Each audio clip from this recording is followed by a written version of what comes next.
Hi ಎಲ್ರಿಗೂ. ಇವತ್ತು ನಾನು ಮಾಡ್ತಿರೋದು ಆನಿಯನ್ ಗೋಬಿ. ಮನೇಲಿ ಎಲೆಕೋಸಿಲ್ಲ ಅಂತ ಅಂದಾಗ ನೀವು ಈರುಳ್ಳಿಲಿ ಟ್ರೈ ಮಾಡ್ಬೋದು. ಸೇಮ್ ಟೇಸ್ಟ್ ಇರುತ್ತೆ ಮತ್ತು ತುಂಬ ಚೆನ್ನಾಗಿರುತ್ತೆ. ಅದಕ್ಕೆ 2 ಮೀಡಿಯಮ್ ಸೈಜ್ ಈರುಳ್ಳಿನ ಸಣ್ಣದಾಗಿ ಕಟ್ ಮಾಡಿ ಹಾಕ್ಕೊಂಡಿದ್ದೀನಿ.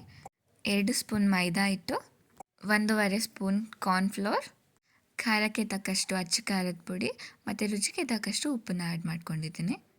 ಸೊ ಇಲ್ಲಿ ಕಲಿಸೋದಕ್ಕೆ ನೀರೇನು ಆ್ಯಡ್ ಮಾಡ್ಕೋಬೇಕಾಗಿಲ್ಲ, ಯಾಕಂದರೆ ಈರುಳ್ಳಿನೇ ನೀರು ಬಿಟ್ಕೊಳ್ಳೋದ್ರಿಂದ ಅದನ್ನು ಈಸಿಯಾಗಿ ಕಲಿಸ್ಕೋಬೋದು ನಾವು.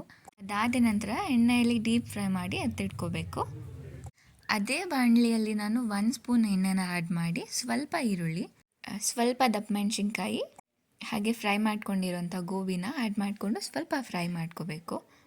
ಅದಕ್ಕೆ 1 spoon red chilli sauce, 1 spoon green chilli sauce, ಅರ್ಧ ಸ್ಪೂನ್ ಸೋಯಾ ಸಾಸ್ ಹಾಗೆ ಸ್ವಲ್ಪ ಗರಂ ಮಸಾಲೆ, ಧನಿಯಾ ಪುಡಿ ಹಾಗೆ ಚಿಕನ್ ಪೌಡರ್ನ ಆ್ಯಡ್ ಮಾಡಿದ್ದೀನಿ. ಇದನ್ನ ಡ್ರೈ ರೋಸ್ಟ್ ಕೂಡ ಮಾಡ್ಕೋಬೋದು, ಬಟ್ ನಾನಿಲ್ಲಿ ಸ್ವಲ್ಪ ಗ್ರೇವಿ ಥರ ಆಗಲಿ ಅಂತ ಸ್ವಲ್ಪ ನೀರನ್ನ ಆ್ಯಡ್ ಮಾಡ್ಕೊಂಡಿದ್ದೀನಿ.